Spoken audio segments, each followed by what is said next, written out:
เปียกแล้วละเด้อไผ่ยากมาเด้อแซ่บเฮ็ดเองกินเองง่ายเอง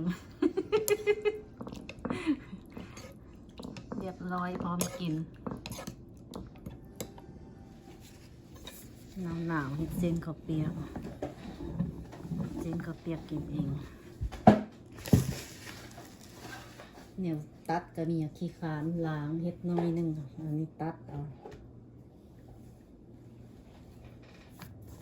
ซอยเอา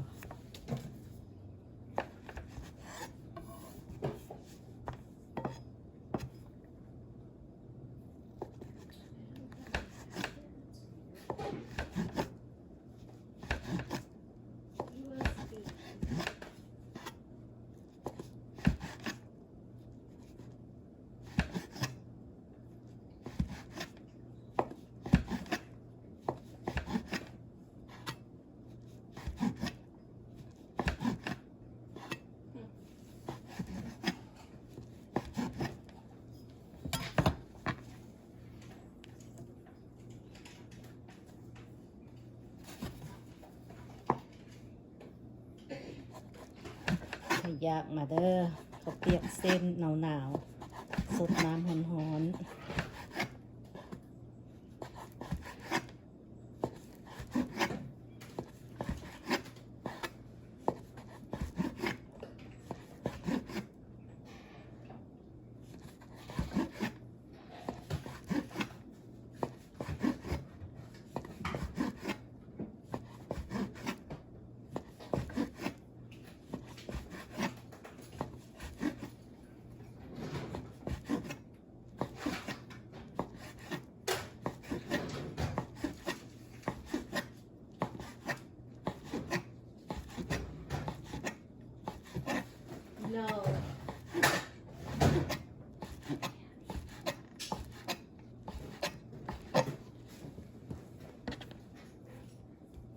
แล้วต้มแบบนี้